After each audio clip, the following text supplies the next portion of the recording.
اعوذ باللہ من الشیطان اللعین الرجیم بسم اللہ الرحمن الرحیم الحمد للہ وکفا وسلام علی عبادہ الذین اصطفیٰ محمد وعطرتہ الطاہرہ واللعنۃ الدائمۃ الی اہلہا اما بعد فقد قال سبحانہ وتعالی فی محکم کتابہ ومتقن خطابہ وقولہ الحق وہو اصدق القائلین بسم اللہ الرحمن الرحیم انکا لعلی خلق عظیم۔ سیرت ائمہ معصومین علیہم الصلاۃ والسلام کے عنوان سے جو سلسلہ دروس آپ کی خدمت میں پیش کیا جا رہا ہے، اس میں رسالت مآب صلی اللہ علیہ وآلہ وسلم کے سیرت کے اعتبار سے یہ دوسرا حصہ ہے۔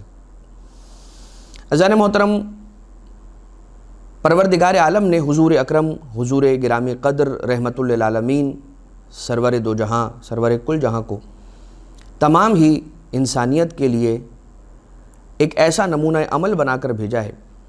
کہ جس کی کوئی مثال نہیں ملتی۔ اور انکا لعلی خلق عظیم، آپ ایسے خلق عظیم پر فائز ہیں کہ جس کا مقابلہ کوئی نہیں کر سکتا اور جہاں تک کوئی پہنچ نہیں سکتا۔ رسول اللہ صلی اللہ علیہ وآلہ وسلم کے چند ایک معاجز کو آپ کی خدمت میں پیش کیا جائے گا آج کی حد تک، اور پھر آخر میں کچھ احادیث کے جو روایت معصومین علیہ الصلاۃ والسلام سے بھی ہم تک پہنچیں اور براہ راست روات کے سلسلے سے بھی رسالت مآب صلی اللہ علیہ وآلہ وسلم کے اعتبار سے ہم تک پہنچیں۔ یہ بات ہم سب جانتے ہیں اور اس سے واقف ہیں، اس امر سے، کہ رسالت مآب نے لوگوں کو، کفار مکہ کو اور مختلف قبائل کو اسلام کی دعوتیں پیش کی تھیں، اور ان دعوتوں کے سلسلے میں رسالت مآب نے کچھ لوگوں کو خطوط لکھے تھے، اور چند ایک افراد کو، جیسے مکہ کے اندر رسالت مآب ہیں تو علی اعلان دعوت توحید فرمایا کرتے ہیں۔ اسی دعوت کے اندر، انہی دعوتوں میں سے ایک دعوت کے اندر جب رسالت مآب لوگوں کو یہ کہتے ہیں کہ یکتا پرستی کی راہ پر آؤ اور توحید پرستی کی طرف آؤ، چھٹے امام علیہ الصلوۃ والسلام کی ایک روایت ملتی ہے کہ جو تفسیر قمی کے اندر موجود ہے، کہ جس کے اندر آقا فرماتے ہیں کہ 14 ذی الحجہ کی رات تھی اور کچھ کفار رسول کے پاس اکٹھا ہو کر آئے، اور آپس میں یہ سارے پہلے سے ڈسکس کر چکے تھے کہ ہمیں رسول کے پاس جانا ہے اور رسول سے ایک معجزے کو طلب کرنا ہے۔ یہ سارے افراد جب مل کے رسول اللہ کے پاس آتے ہیں اور آنے کے بعد رسول اللہ سے یہ کہتے ہیں کہ اگر آپ واقعی نبی ہیں تو چاند کے 2 ٹکڑے کر کے دکھا دیں۔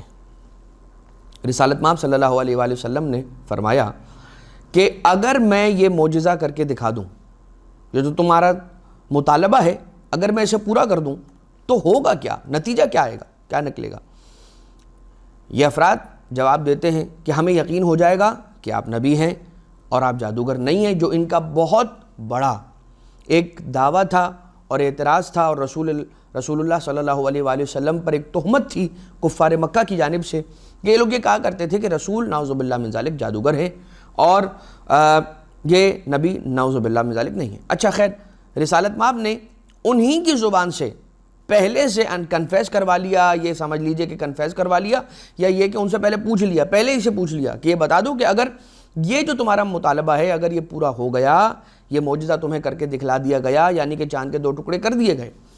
تو پھر ہوگا کیا، اس کا نتیجہ کیا نکلے گا، تم کیا کرو گے، کس طرح سے بیہیو کرو گے؟ کہنے لگے کہ ہم یقین کر لیں گے کہ آپ نبی ہیں اور آپ جادوگر نہیں ہیں، کیونکہ جادوگروں کا جادو آسمان پر نہیں چلتا، اسی لیے ہم نے آپ کو یہ کہا ہے کر کے دکھانے کے لیے کہ چاند کے 2 ٹکڑے کر دیجئے۔ رسول اللہ نے صلی اللہ علیہ وآلہ وسلم انگشت مبارک کے ذریعے سے اشارہ کیا اور اشارہ کر کے 2 ٹکڑے ہو گئے اس چاند کے۔ یہ یہاں تک سب جانتے ہیں، سننا ہوا واقعہ۔ لیکن اس کے بعد ہوا کیا؟ رسالت مآب سجدے میں گرے اور پروردگار عالم کا شکر بجا لائے، اور جب سر کو اٹھایا تو انہوں نے ایک اور رسول اللہ سے مطالبہ کر دیا، اور وہ دوسرا مطالبہ کیا تھا؟ کہنے لگے کہ اب ان 2 ٹکڑوں کو دوبارہ سے جوڑ کر ایک کر دیجئے۔ رسالت مآب نے اشارہ فرمایا، وہ جو چاند کے 2 ٹکڑے تھے وہ دوبارہ سے ایک ہو گئے اور جڑ گئے۔ پھر دوبارہ سے انہوں نے ایک اور مطالبہ کیا، پہلے مطالبہ کیا کہ چاند کو 2 ٹکڑے کر دیں، جب چاند کے 2 ٹکڑے فرما دیے رسول نے اور سجدے میں گئے، جب سجدے سے سر مقدس کو، سر مبارک کو اٹھایا ہے رسول نے، تو یہ کفار یہ کہتے ہیں کہ اب ہمارے لیے آپ ان 2 ٹوٹے ہوئے حصوں کو جوڑ دیجئے دوبارہ۔ رسول اللہ نے اشارہ فرمایا، یہ 2 ٹکڑے دوبارہ سے جڑ گئے، اور پھر دوبارہ مطالبہ کیا انہوں نے کہ اب اوپر والا حصہ جو ہے اسے الگ کیجئے، اب اس طرح سے چاند کے 2 ٹکڑے کیجئے کہ ہاریزونٹلی 2 ٹکڑے ہوئے تھے، اب ورٹیکلی 2 ٹکڑے کیجئے، سمجھانے کے لیے آپ کی خدمت میں۔ تو کہا رسالت مآب نے انگشت مبارک کے ذریعے سے اشارہ فرمایا، اس چاند کے 2 ٹکڑے اس طرح سے ہوئے کہ اوپر والا حصہ نیچے والے حصے سے جدا ہو کے بلند ہو گیا، اور اس کے بعد کہا کہ اب اسے دوبارہ سے جوڑ دیجئے، اسے دوبارہ سے جوڑ دیا، وہ واپس اپنی جگہ پر آ کے جڑ گیا۔ لیکن اب ان کو مان لینا چاہیے تھا، اصل تو ان کا مطالبہ بس ایک تھا کہ چاند کو 2 ٹکڑے کر دیجئے۔ جب چاند کے 2 ٹکڑے ہو گئے تھے اسی وقت ان کو کلمہ لا الہ الا اللہ پڑھ لینا چاہیے تھا، لیکن اس کے بعد انہوں نے کٹ حجتی کی، اور اس کے بعد دوسرا معجزہ اسی وقت طلب کیا کہ ان کو جوڑے، یہ دوسرا معجزہ ہے، اور اسی وقت ایک اور معجزہ مانگا کہ اسے اب اوپری حصے کو جدا کریں۔ رسالت مآب نے وہ بھی کر کے دکھا دیا، لیکن وہ ماننے کو تیار نہیں تھے۔ اب جب رسالت مآب نے تینوں انداز سے معجزے دکھلا دیے تو اب ان کا مطالبہ یہ ہے کہ آپ انتظار کیجئے، ہم کب مانیں گے؟ ہمارے 2 قافلے تجارتی سفر پر نکلے ہوئے ہیں، جب یہ پلٹ کر واپس آئیں گے تو ہم ان سے پوچھیں گے کہ جو ہم نے دیکھا، جس ساعت میں دیکھا، جس رات میں دیکھا، جس وقت میں دیکھا، یہ یوں تھا، کیا تم نے بھی ایسا دیکھا؟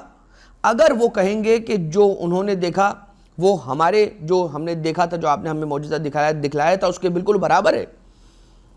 تو ہم آپ کی بات کو مان لیں گے۔ مگر عزیزان محترم اس کے بعد بھی انہوں نے مانا نہیں تھا۔ اس کے بعد کیا تھا؟ ابو لہب کے بارے میں ملتا ہے، ابو جہل کے بارے میں ملتا ہے کہ آ کر اس نے جب رسول اللہ صلی اللہ علیہ وآلہ وسلم سے، کہ جب وہ حضور اکرم کوہ ابی قبیس کے قریب تشریف فرما تھے اور معجزے کا مطالبہ کیا چاند کے 2 ٹکڑے کرنے کا، جسے کہا جاتا ہے ابو جہل کو ابو جہل کیوں کہا جاتا ہے؟ پہلے تو اسے ابو الحکم کہا جاتا تھا، فادر آف وزڈم کہا جاتا تھا، فادر آف اگنورنس کب سے بن گیا؟ یہ وہ نقطہ ہے۔ جب یہ رسول اللہ صلی اللہ علیہ وآلہ وسلم کے پاس آ کر یہ جسارت کرتا تھا کہ کہہ رہا ہے کہ معجزہ دکھائیں، چلے معجزہ رسول نے دکھا دیا، مان لینا چاہیے تھا اس کے بعد، مگر اس نے نہیں مانا، اور رسالت مآب سے یہ کہتا ہے کہ اے محمد، اب رسول تو انتظار کر رہے ہیں کہ اب یہ کلمہ پڑھ لیں گے، لیکن اس ابو جہل نے کلمہ نہیں پڑھا۔ رسالت مآب نے جب پوچھا کہ کلمہ، تو کہا کہ محمد مجھے یقین ہو گیا۔ کس بات کا یقین ہو گیا؟ کہ آج تک میں یہ سمجھتا تھا کہ جادوگروں کا جادو صرف زمین پر چلتا ہے، آسمانوں پر نہیں چلتا، جب سے میں نے آج تجھے دیکھا ہے کہ چاند کے 2 ٹکڑے کر دیے ہیں، مجھے یقین ہو گیا کہ جادوگروں کا جادو آسمان پر بھی چلتا ہے۔ نعوذ باللہ من ذالک۔ یہ وہ والی بات ہے کہ کھلا حق نظر آ رہا ہے، بین انداز سے، کھلے انداز سے، واضح ترین انداز سے، مگر وہ ماننے کو تیار نہیں تھے کہ اللہ جسے چاہے حق کی ہدایت کرتا ہے اور جسے چاہے پروردگار عالم چھوڑ دیتا ہے۔ انہی سلسلوں میں سے ایک سلسلہ رسالت مآب صلی اللہ علیہ وآلہ وسلم کی سیرت میں دعوت حق کے دینے کے اعتبار سے یہ بھی ملتا ہے کہ رسول اللہ صلی اللہ علیہ وآلہ وسلم نے فرائنہ عرب، جو عرب کے فرعون تھے، فرعون ایک کردار کا نام ہے، فرعون شخص کا نام نہیں، شخصیت کا نام ہے، اور فرعون ایک ٹائٹل ہے کہ جو عرب کے بہت سارے بادشاہوں کو دیا گیا۔ عرب کے بہت سارے فرائنہ تھے، ان فرائنہ میں سے ایک فرعون، رسول اللہ صلی اللہ علیہ وآلہ وسلم نے اسے خط لکھا، پیغام کے اندر اسلام کی دعوت اور توحید کی دعوت بھیجی۔ پیغام لے جانے والا جب وہاں پہنچا تو اس بادشاہ، اس فرعون کے پاس جب پہنچا ہے تو جا کے رسول اللہ کا پیغام اس نے دیا۔ جب اس نے اس پیغام کو پڑھا، اس میں دعوت توحید تھی، دعوت اسلام تھی۔ پلٹ کر اس پیغام لے جانے والے صحابی کو یہ کہتا ہے کہ جا کر محمد مصطفیٰ سے کہنا صلی اللہ علیہ وآلہ وسلم، جا کر کہہ دینا، پوچھنا ان سے جا کر کہ جس چیز کی دعوت دے رہے ہو وہ کیا ہے، سونا ہے، چاندی ہے یا لوہا ہے؟ نعوذ باللہ من ذالک۔ یہ ایک عجیب استہزائی انداز ہے، ایک عجیب رسول اللہ کی شان میں گستاخی ہو رہی ہے۔ اب جیسے یہ آ گیا، رسول نے دوبارہ پیغام بھجوایا، رسول کو جیسے پیغام ملا، پھر رسول اکرم نے ایک اور خط لکھا اور وہ خط پھر دوبارہ سے اسی بادشاہ اس فرعون کی طرف بھیجا۔ جب یہ نامہ بر، یہ جب خط لے جانے والا شخص لے جا کے خط دیتا ہے، اس نے پڑھا، اس نے دوبارہ سے یہی جواب دیا، یہ جواب لے کے پھر دوبارہ رسول اللہ صلی اللہ علیہ وآلہ وسلم کی خدمت میں حاضر ہو گیا۔ جب تیسری مرتبہ گیا ہے تو اس نے ایسی گستاخی کی ہے کہ جیسے کہ جس کا بیان کرنا مناسب ہی نہیں ہے، جن الفاظ کو دہرانا ہی ممکن نہیں ہے۔ کتابوں کے اندر یہ واقعات موجود ہیں۔ البتہ جب اس حد تک اس نے گستاخی کی ہے، اور یہ جو تیسری بار جو سب سے زیادہ بڑی گستاخی اس نے کر دی اور رسالت مآب تک یہ خبر پہنچی ہے، وہ قاصد خبر لے کے رسول اللہ صلی اللہ علیہ وسلم کی بارگاہ میں، بارگاہ عالیہ میں، بارگاہ اقدس کے اندر حاضر ہو گیا، تو رسول اللہ نے اسی وقت دست دعا کو بلند کیا اور آسمان کی طرف اپنے ہاتھوں کو اٹھا دیا، اور آسمان کی جانب اپنے ہاتھوں کو اٹھانے کے بعد یہ دعا کی کہ پروردگار، بس جیسے ہی رسول اللہ نے یہاں سے اپنے ہاتھوں کو بلند کیا نا آسمان کی طرف، اس شخص پر وہاں آسمان پر ایک بادل آ کر رکا، اس کے سر کے اوپر ایک بادل آ کر رکا اور بجلی چمکی، اور اس بجلی کے چمکنے کے ذریعے سے اس کا سر تن سے جدا ہو گیا، اڑ گیا۔ اور اس کے بعد یہ آیت نازل ہوئی، بسم اللہ الرحمن الرحیم، یرسل الصواعق فیصیب بہا من یشاء وہم یجادلون فی اللہ وہو شدید المحال۔ پروردگار عالم بجلیوں کو بھیجتا ہے، صواعق کو بھیجتا ہے، فیصیب بہا، اور ان بجلیوں کے ذریعے سے پروردگار جسے چاہتا ہے عذاب میں مبتلا کر دیتا ہے، اس پر اپنا عذاب ڈھا دیتا ہے، نازل کر دیتا ہے۔ وہم یجادلون، اس حال میں کہ وہ پروردگار عالم سے جنگ کر رہے ہیں۔ گویا کہ رسالت مآب صلی اللہ علیہ وآلہ وسلم کی شان میں اس طرح کی گستاخی کرنا یہ بالکل ایسا ہے کہ جیسے رسول اللہ صلی اللہ علیہ وآلہ وسلم سے جنگ کرنے کے برابر ہے۔ لہٰذا قرآن کریم کے اندر یہ آیت آ گئی۔ اب رسول اللہ کا انداز دیکھیے، رسول اللہ کس محبت کے ساتھ خط بھیج رہے ہیں، ایک بار پیغام بھیجا اسلام کا، دوسری بار پیغام بھیجا اسلام کا، تیسری بار پیغام بھیجا، اس کے بعد اپنا معاملہ اللہ کے سپرد کر دیا۔ رسالت مآب نے بد دعا نہیں کی، اگر بد دعا ہو تو زمین و آسمان ختم ہو جائیں، تہس نہس ہو کر رہ جائیں، فنا ہو جائیں۔ رسالت مآب نے بس اپنے ہاتھوں کو اٹھا لیا، اس لیے کہ رسول کا دل دکھ گیا، رسول کی دل آزاری ہو گئی۔ تو یہ دو ایسے آسمانی معجزات، ایک آسمانی معجزہ رسول اللہ کی سیرت طیبہ کے اندر شق القمر کا ملتا ہے، اور دوسرا معجزہ اس انداز سے کہ رسول اللہ نے جب خط بھیجا دعوت اسلام کے ساتھ، اسے جب قبول نہ کیا گیا تو آسمان سے بجلی کا نزول ہوا۔ زمینی معجزات کے اندر ایک معجزہ اس انداز سے ملتا ہے کہ بی بی فاطمہ بنت اسد سلام اللہ علیہ اس روایت کی راویہ ہیں۔ اب اس میں رسول کی فضیلت بھی ہے اور ایک معجزہ بھی ہے، اور رسول اللہ کی اطاعت کس انداز سے زمین پر موجود درختوں نے کی ہے، وہ اس کا احوال بھی اس کے اندر موجود ہے۔ بی بی فاطمہ بنت اسد سلام اللہ علیہ روایت فرماتی ہیں کہ جناب عبد المطلب علیہ السلام کا وقت آخر ہے، اور وہ اپنے بستر علالت پر، بستر وفات پر موجود ہیں۔ جب آپ کا وقت انتقال، وقت وفات قریب آیا تو ایک مرتبہ آپ نے اپنی تمام اولادوں کو، تمام تر اولاد کو آپ نے اپنے بلایا اور بلا کر ان کو اپنے ارد گرد جمع ہونے کا حکم دیا۔ یہ سارے آ کے آپ کے ارد گرد جمع ہو گئے۔ آپ نے تمام سے ایک سوال پوچھا کہ میرے بعد محمد مصطفیٰ صلی اللہ علیہ وآلہ وسلم کی کفالت کون کرے گا؟ جیسے ہی جناب عبد المطلب نے یہ پوچھا تو سب نے یک آواز ہو کے، بزبان ایک آواز ہو کے یہ کہنے لگے سارے کہ رسالت مآب کو خود پوچھا جائے، اس لیے کہ وہ اتنے دانا ہیں اور وہ بہتر بتا سکتے ہیں کہ انہوں نے کس کے یہاں پر جا کر قیام فرمانا ہے۔ رسالت مآب صلی اللہ علیہ وآلہ وسلم خود فیصلہ کریں گے، لوگوں نے سب نے یہی کہا، اور حضور گرامی قدر سے جناب عبد المطلب علیہ السلام نے پوچھا کہ اے محمد صلی اللہ علیہ وآلہ وسلم، آپ خود پسند کر لیں کہ آپ کس کے یہاں پر جانا چاہیں گے، آپ اپنے چچاؤں میں سے کس چچا کے گھر جانا پسند کریں گے؟ اس لیے کہ میں قیامت تک کے لمبے سفر پر جا رہا ہوں اور میں مطمئن ہونا چاہتا ہوں کہ میرے بعد آپ کا ٹھکانہ محفوظ ہو اور میرے لیے اطمینان بخش ہو۔ میں اس قلق اور اس کسک کے ساتھ نہیں جانا چاہتا کہ آپ کی کفالت کون کرے گا۔ تو اپنے تمام چچاؤں کی جانب رسالت مآب صلی اللہ علیہ وسلم نے نگاہ فرمائی، نظر فرمائی اور دیکھا، اور دیکھنے کے بعد فرمایا کہ میں اگر قبول کیا جائے تو حضرت ابو طالب علیہ السلام کے یہاں پر جا کر رہنا چاہوں گا، ان کے ساتھ رہنا چاہوں گا۔ اور بی بی یہ فرماتی ہے جناب فاطمہ بنت اسد سلام اللہ علیہا کہ میں ہی جناب محمد مصطفیٰ صلی اللہ علیہ وآلہ وسلم کی خدمت کیا کرتی تھی، ان کی خدمت پر میں مامور تھی، اور وہ مجھے ماں کہہ کر بلاتے تھے، یہ روایت ہے۔ ہمارے گھر میں کھجوروں کا ایک درخت تھا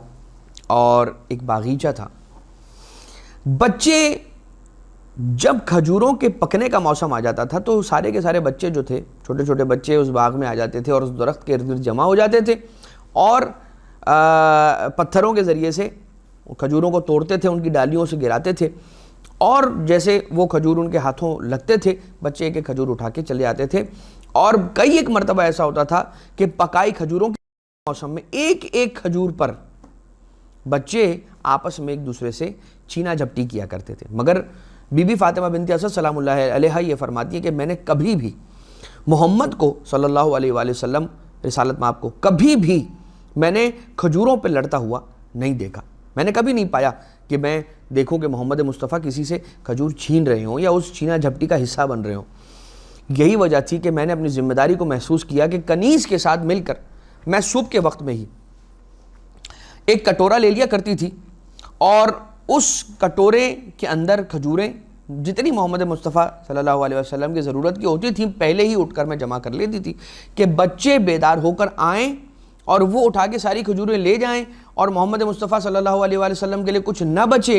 حضور کے لیے اگر کچھ نہ بچے تو کہیں ایسا نہ ہو کہ وہ غمگین ہو جائیں اور ان کو کھجور نہ مل پائے۔ لہٰذا میں کنیز کے ساتھ جا کے جمع کر لیتی تھی کچھ کھجوریں۔ لیکن ایک مرتبہ یوں ہوا کہ میری آنکھ لگ گئی اور میں جیسے ہی سوئی ہوں صبح بیدار نہیں ہو سکی، اور اس دن بچے آ گئے اور وہ سارے کے سارے کھجور لے کر واپس چلے گئے۔ میں نے دیکھا کہ محمد بیدار ہوئے صلی اللہ علیہ وآلہ وسلم، مگر میں شرم کے مارے اٹھ کر نہیں گئی اور میں اپنے بستر پر ویسے ہی سوتی رہی۔ فرماتی ہیں کہ میں نے چپکے سے دیکھا کہ اب ہوتا کیا ہے۔ رسالت مآب کھڑے ہوئے اپنی جگہ سے، بلند ہو کر اس درخت کے قریب گئے کہ جو کھجور کا درخت تھا، وہاں جا کے قریب جا کر کھڑے ہو گئے اور رک گئے، اور اس کھجور کو دیکھ کے مخاطب ہو کے فرمایا ایتھا الشجرۃ انا جائع، اے درخت میں بھوکا ہوں۔ جیسے بی بی فرماتی ہیں جیسے ہی میں نے یہ منظر دیکھا کہ حضور نے یہ جملے اپنی زبان مبارک سے جاری فرمائے ایتھا الشجرۃ انا جائع، کہ اے درخت میں بھوکا ہوں، اسی وقت درخت جھکا۔ حضور نے اپنی منشا سے جتنے چاہیے تھے اتنے کھجوریں توڑیں،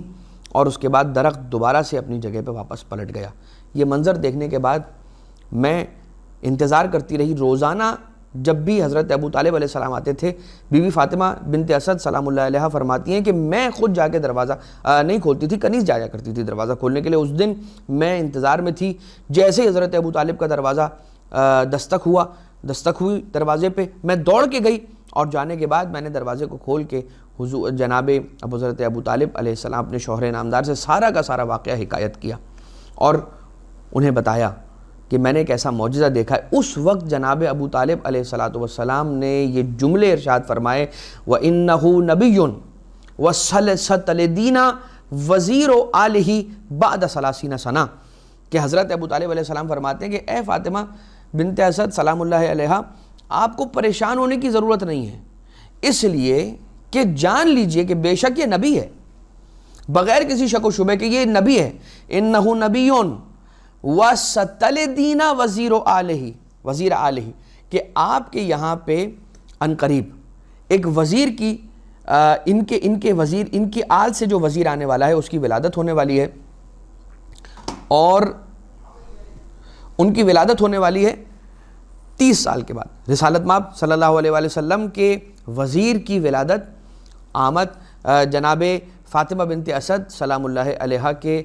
وجود اقدس سے ہونے والی یعنی کہ مولا کائنات علیہ الصلوۃ والسلام کے وصی نبی ہونے کی بشارت بھی حضرت ابو طالب علیہ السلام پہلے سے دے رہے ہیں، اور رسالت مآب صلی اللہ علیہ وآلہ وسلم کے نبی ہونے کا اعلان بھی جناب حضرت ابو طالب علیہ السلام پہلے اس بات کی تصدیق کر رہے ہیں۔ ابھی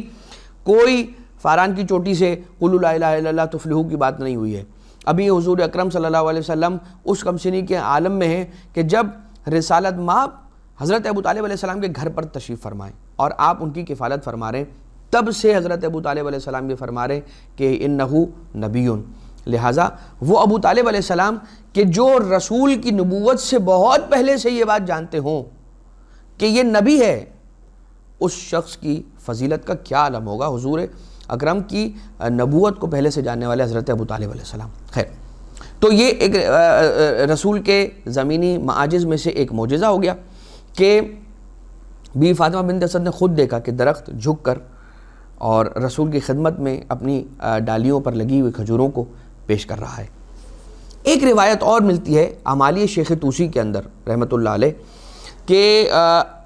حضرت صلی اللہ علیہ وسلم غزوہ تبوک سے واپسی پر تھے، حضور غزوہ تبوک سے واپسی پر تھے، اور راستے میں اچھا رسول کے ساتھ کتنے اصحاب موجود ہیں، یعنی جو رسول کے ساتھ غزوہ تبوک سے واپسی پر لشکر تھا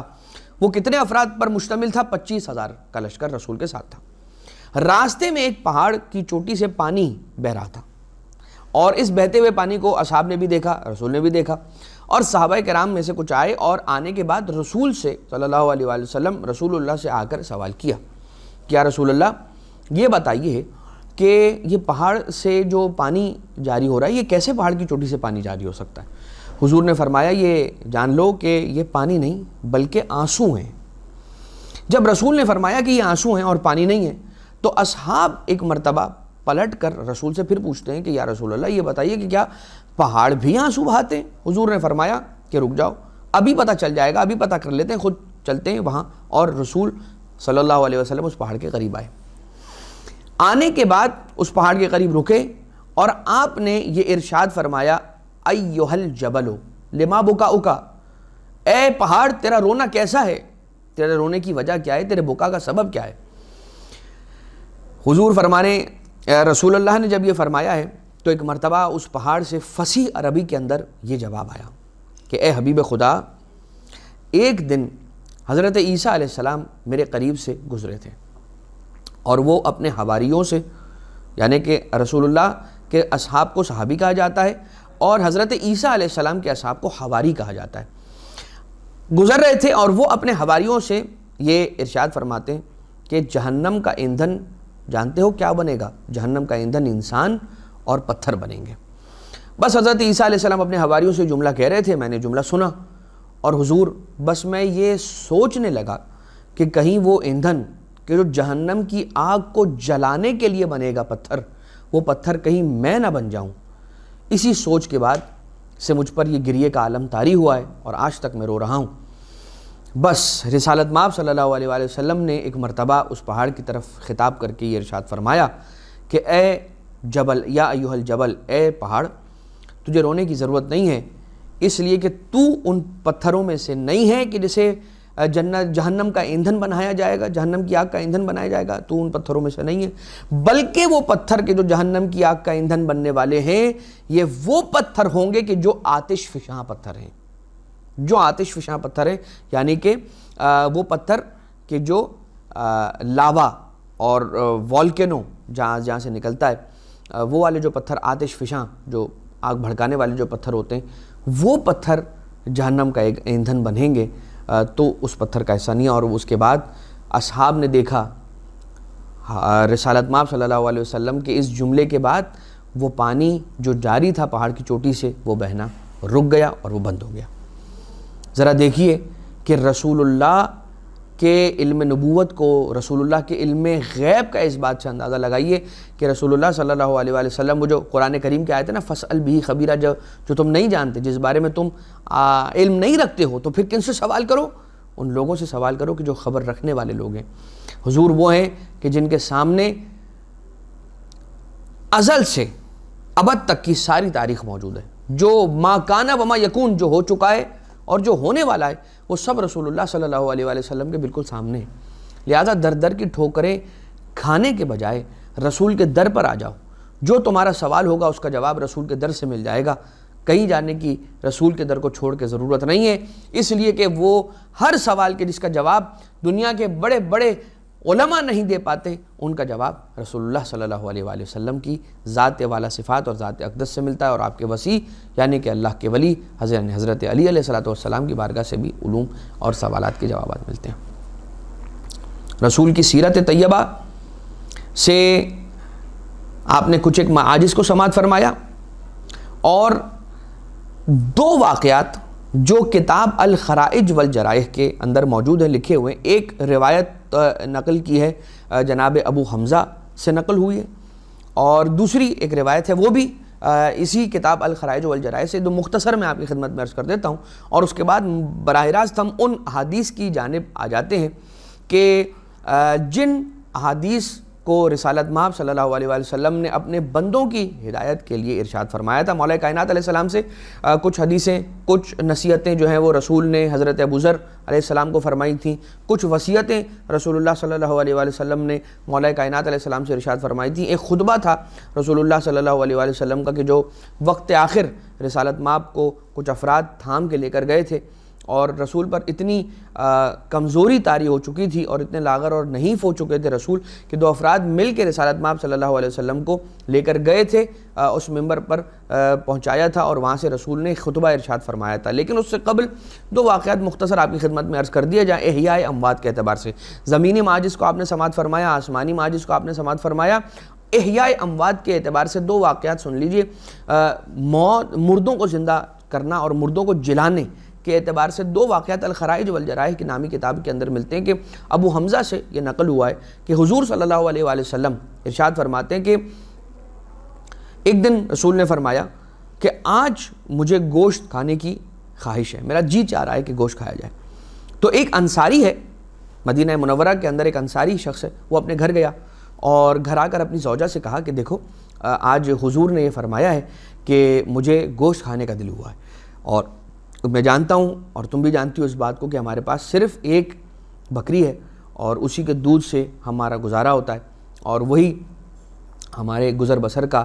ایک واحد ذریعہ ہے۔ لیکن کیا بات ہوگی، کیا ہی خوب ہوگا کہ اگر ہم اسی بکری کو کہ جو ہمارا کل سرمایہ ہے اسے ہم ذبح کر کے رسول اللہ صلی اللہ علیہ وآلہ وسلم کی خدمت میں پیش کر دیں، اور رسول اللہ کی یہ خواہش پورا کرنے کا پروردگار ہمیں موقع عنایت فرما دے۔ تو تم اگر ممکن ہو تو اسے ذبح کرو اور اسے تیار کرو۔ اور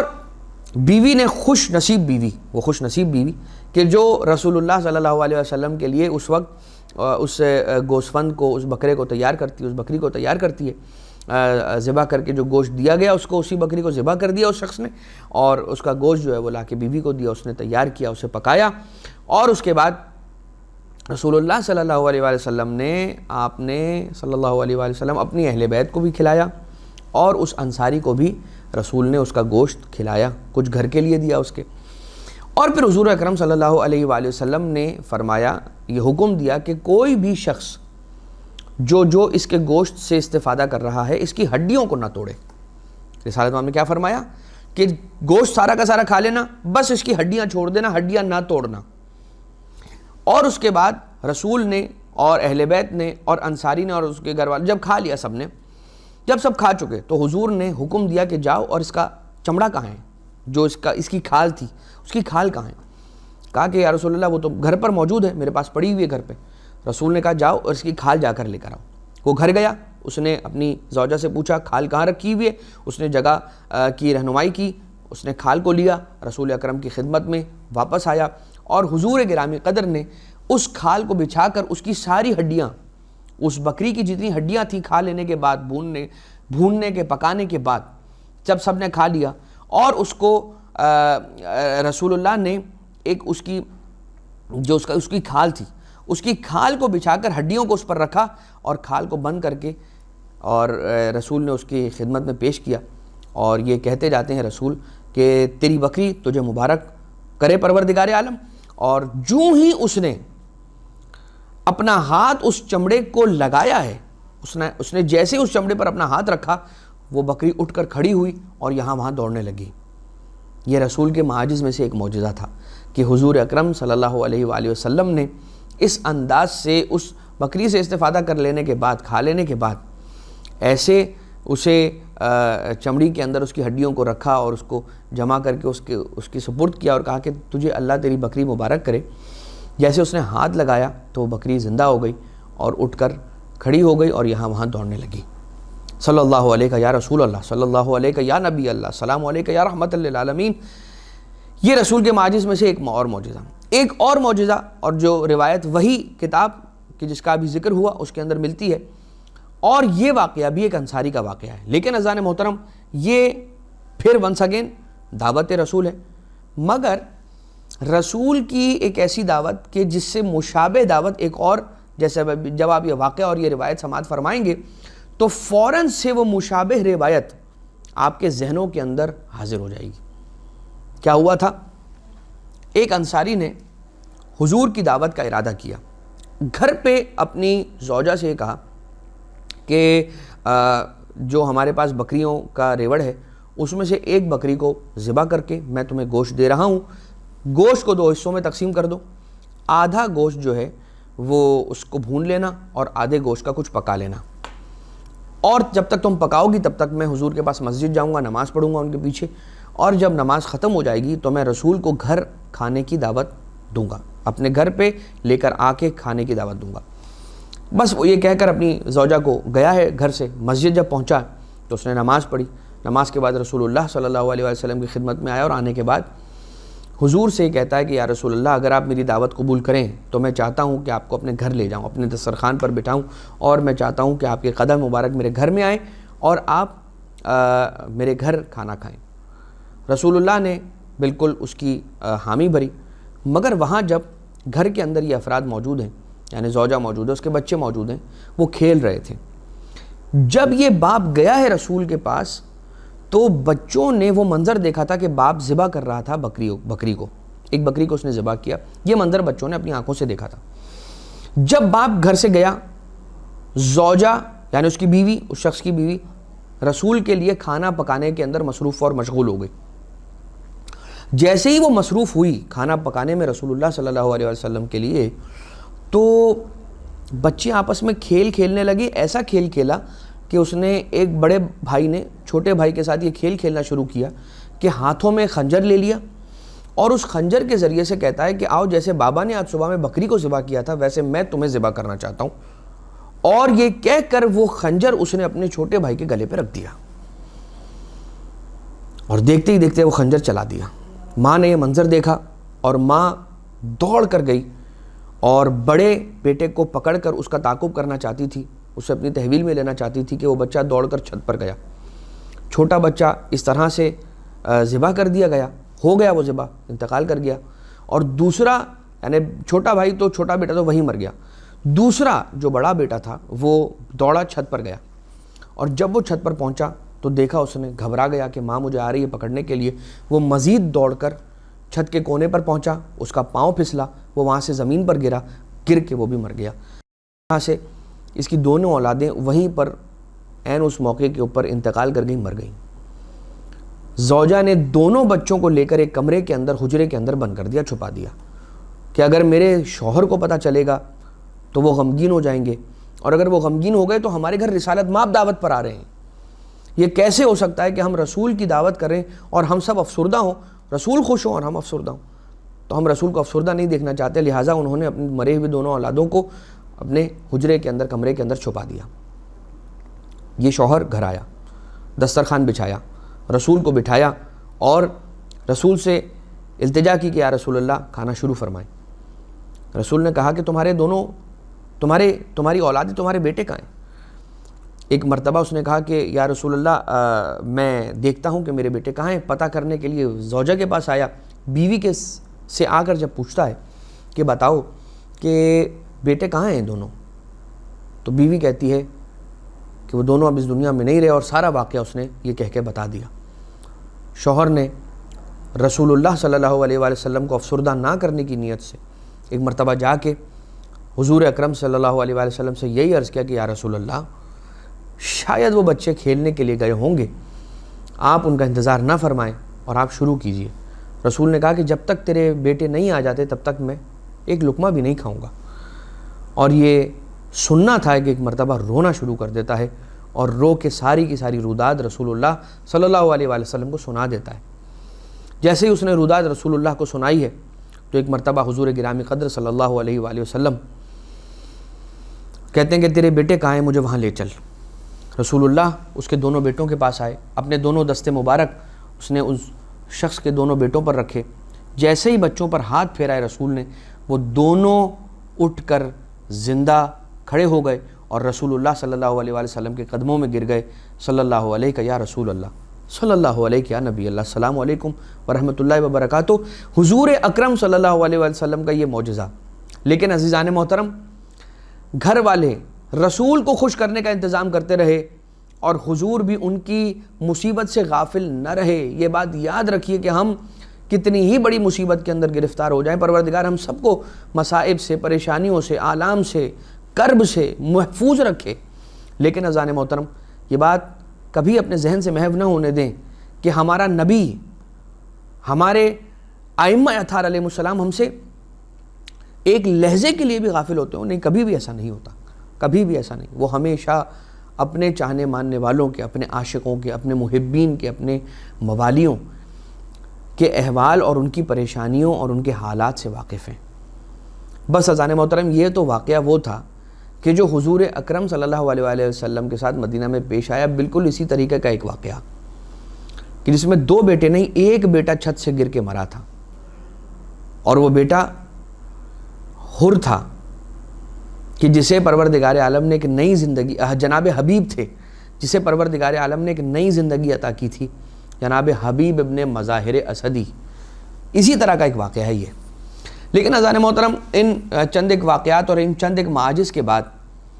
اب ہم چلتے ہیں ان مواعظ کی طرف کہ جو رسول اللہ صلی اللہ علیہ وآلہ وسلم کے مواعظ ہیں. کون سے مواعظ؟ اب چند ایک مختصر آپ کی خدمت میں, ایک ون لائنر جس کو کہہ سکتے ہیں, کچھ ون لائنرز ہیں اور کچھ وہ ہیں کہ جس کے اندر رسول نے کچھ اصول دیے ہیں اور کچھ نشانیاں بتائی ہیں اور کہیں پر کچھ 3 باتیں فرمائی. مثال کے طور پہ ایک حدیث کہ جس کے اندر رسول اللہ ارشاد فرماتے ہیں, یا علی ثلاث فرحات للمؤمنین فی الدنیا. اگر کوئی مومن دنیا میں دنیا کی خوشی حاصل کرنا چاہتا ہے کہ دنیا کی خوشی اسے حاصل ہو جائے, تو یہ بات غور سے سنیں. مولا کائنات علیہ السلام سے, یعنی کہ اپنے وسیع سے, اپنے جانشین سے, رسول اللہ صلی اللہ علیہ وآلہ وسلم یہ ارشاد فرماتے ہیں, یا علی ثلاث فرحات للمؤمنین فی الدنیا. 3 ایسی چیزیں ہیں کہ جو خوشی کا سبب ہیں مومنین کے لیے اس دنیا کی خوشی. کیا 3 چیزیں؟ نمبر 1, لقاء الاخوان, اپنے بھائیوں سے, اپنے مومن بھائیوں سے ملاقات کرنا. یہ مومنین کے لیے خوشی کا سبب ہوتا ہے. مومنین کو ایک دوسرے مومنین سے ملنا جلنا چاہیے, آپس میں بیٹھنا چاہیے اور ایک دوسرے کے احوال سننے چاہیے, اپنے احوال بتانے چاہیے ایک دوسرے سے. وہ باتیں کہ جو دونوں اینڈز کے جو افراد ہیں, دو دوست ہیں, 2 اخوان ہیں, 2 مومنین ہیں, وہ دونوں مل رہے ہیں, تو جو دونوں اینڈز کے لوگ ہیں ایک دوسرے کو وہ سکھائے اور دوسرا پہلے کو وہ سکھائے جو دونوں نہیں جانتے. کچھ افراد ہیں کہ جو کسی فیکلٹی کا علم رکھتے ہیں, کچھ ہیں کہ جو کچھ سائنسز کا علم رکھتے ہیں, تو لہٰذا جو میں نہیں جانتا وہ میں سامنے والے سے سیکھوں کہ جو وہ جانتا ہے, اور میں اسے وہ سکھاؤں جو وہ نہیں جانتا اور میں جانتا ہوں جو پروردگار عالم نے مجھے عطا کیا. لیکن عزیزان محترم, یا علی ثلاث فرحات للمؤمنین فی الدنیا, دنیا کی 3 خوشیاں ہیں مومن کے لیے, 3 چیزیں جو دنیا کی خوشی ہے مومن کے لیے. نمبر 1, لقاء الاخوان, مومن بھائیوں سے ملنا. دوسرا, والافطار من الصیام, روزہ افطار کرتے ہوئے خوشی محسوس ہوتی ہے. مومن کو روزہ افطار کرتے ہوئے خوشی محسوس ہوتی ہے. جب مومن دوسرے مومن سے ملتا ہے اسے خوشی محسوس ہوتی ہے. اس خوشی کو انسان اون کرے, اس خوشی کو انسان محسوس کرے. والافطار من الصیام, اور جب انسان روزے سے افطار کرتا ہے, جب روزہ افطار کرتا ہے, صرف ماہ رمضان میں تو روزے نہیں رکھنے نا, انسان سارا سال جب بھی اسے موقع ملے تو وہ روزہ رکھے.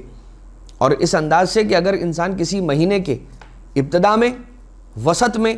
آخر میں, یعنی ابتدا میں, شروع میں, درمیان میں اور آخر میں ایک روزہ رکھ لے, یعنی پہلی کو ایک روزہ رکھ لے, 15 کو ایک روزہ رکھ لے, 28, 29, 30 میں سے کوئی ایک دن روزہ رکھ لے, تو ایسا کہا جاتا ہے، وہ شخص ایسا ہو جاتا ہے جیسے اس نے پورے مہینے روزے رکھے، اور اگر یہ 3 روزے، ہر مہینے کے یہ 3 روزے اگر پورے سال کے باقی 11 مہینوں کے اندر ماہ رمضان کے علاوہ اگر وہ اختیار کر پاتا ہے اور یہ سعادت اسے حاصل ہو جاتی ہے اگر، تو پھر ہی از ایز گڈ ایز کہ اس نے سارا سال روزہ رکھا۔ تو 3 خوشیاں ہیں مومن کے لیے، خاص خوشیاں۔ ایک یہ کہ جب ایک مومن دوسرے مومن سے ملتا ہے اسے خوشی، ایک افطار، روزے کے بعد جب افطار کرتا ہے خوشی، اور نمبر 3 التہجد فی آخر اللیل، کہ رات کے آخری حصے کے اندر نماز تہجد کا، نماز شب کا پڑھنا، یہ بھی مومن کی خوشیوں میں سے خوشی ہے کہ جب انسان نماز شب پڑھ لیتا ہے تو اس کے دل میں ایک خاص خوشی، ایک خاص سکون اور اطمینان پیدا ہوتا ہے۔ لہٰذا ان 3 خوشیوں کا خاص خیال رکھیں۔ یہ وہ 3 خوشیاں ہیں کہ جو مولا کائنات علیہ السلام کو رسول نے بتائی ہیں کہ ایک مومن کا حصہ ہیں، یقیناً ہمیں اسے ضائع نہیں کرنا چاہیے اور اس کو حاصل کرنا چاہیے۔ ایک اور حدیث ہے مواعظ کے باب کے اندر، بحار الانوار کا جو باب المواعظ ہے اس کے اندر رسول اللہ صلی اللہ علیہ وآلہ وسلم کی یہ حدیث بھی موجود ہے۔ فرماتے ہیں یا علی علیہ السلام، ثلاث خصال من مکارم الاخلاق، 3 خصوصیات اور 3 کیریکٹرز یا کیریکٹرسٹکس ایسے ہیں کہ جو مکارم اخلاق میں سے ہیں۔ رسول کیا فرماتے ہیں حضور گرامی قدر صلی اللہ علیہ وآلہ وسلم، کہ 3 خصوصیات اور 3 خصال وہ ہیں کہ جو مکارم اخلاق میں سے، مگر اذان محترم تفسیر نور الثقلین کا حوالہ آپ کی خدمت میں پیش کرتے ہوئے یہ بات عرض کروں گا کہ ایک موقع پر جب رسول اللہ صلی اللہ علیہ وآلہ وسلم سے کسی نے پوچھا کہ یا رسول اللہ، وہ چیز کہ جس کے ذریعے سے قیامت میں ہمارا حساب پروردگار عالم آسان کر دے گا، وہ چیز کون سی ہے؟ حساب میں آسانی کیسے پیدا ہوتی ہے؟ تو جب یہ سوال کیا گیا تھا تو رسول اللہ نے تب بھی یہی جواب دیا تھا، یہی 3 چیزیں بیان کی تھی کہ جو 3 چیزیں اس وقت آپ کی خدمت میں پیش کی جانے لگی ہیں، جس میں یا علی ثلاث خصال من مکارم الاخلاق، 3 خصوصیات وہ ہیں کہ جو مکارم اخلاق میں سے ہیں، یا یہ کہیں کہ بہترین اخلاق میں سے جسے کہا جا سکے، اور یہی وہ 3 چیزیں ہیں کہ جن 3 چیزوں کے عوض میں پروردگار عالم اسے ایوارڈ کرتا ہے، اسے نصیب کرتا ہے آخرت کے اندر، قیامت کے اندر آسانی حساب، اس کا حساب آسانی کے ساتھ ہوگا۔ نمبر 1، تعطی من حرمک، تصل من قطعک، تعفو ممن ظلمک، یا تعفو امن ظلمک، عطا کرو اسے جو تجھے محروم کرے، یعنی جو تجھے محروم کر دے تو اسے بھی عطا کر، جو تیرے ساتھ قطع رحمی کرے، تیرا رشتہ دار ہونے کے باوجود بھی تجھ سے قطع تعلق ہی کر لے، تو اس کے ساتھ صلہ رحمی کر، تو اس سے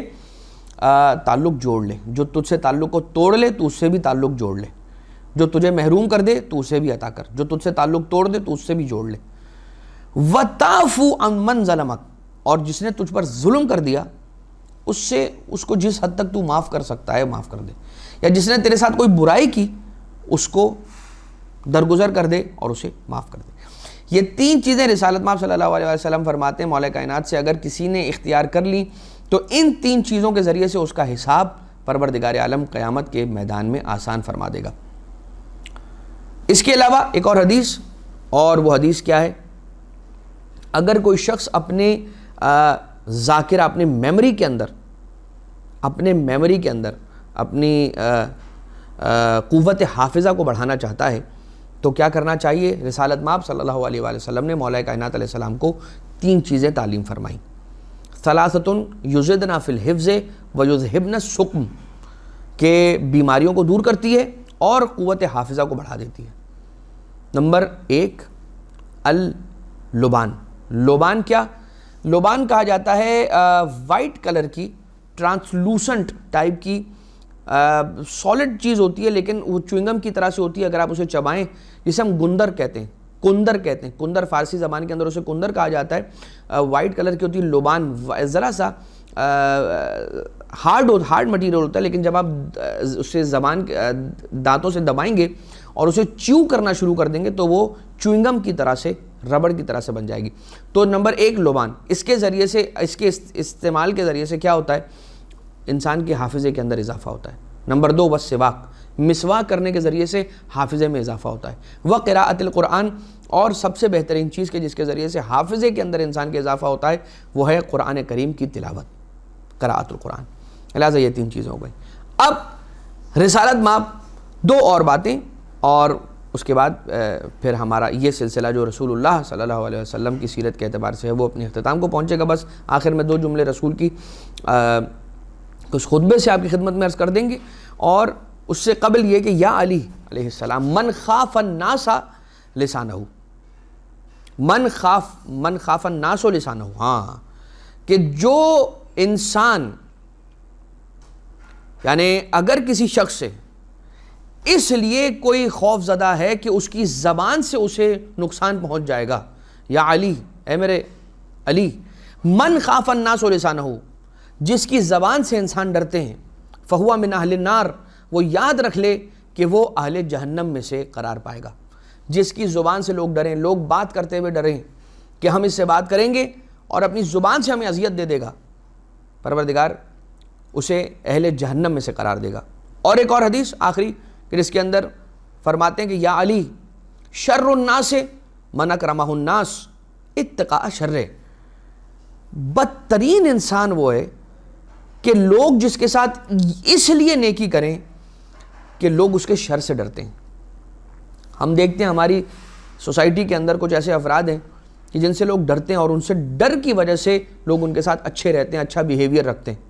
اور کچھ ایسے بھی افراد ہیں جو لوگوں کو لازماً جان بوجھ کے ڈرا کر رکھتے ہیں، تاکہ ہم چونکہ ان کو ڈرا کر رکھیں گے لہٰذا اس ڈر سے لوگ ہمارے ساتھ نیک اور اچھے بن کر رہیں گے۔ پروردگار عالم ایسے افراد کو بدترین افراد کہتا ہے اور سمجھتا ہے کہ جن کے شر سے لوگ ڈر کر ان کا احترام کریں اور ان کے ساتھ اکرام کریں۔ بس اذان محترم رسول نے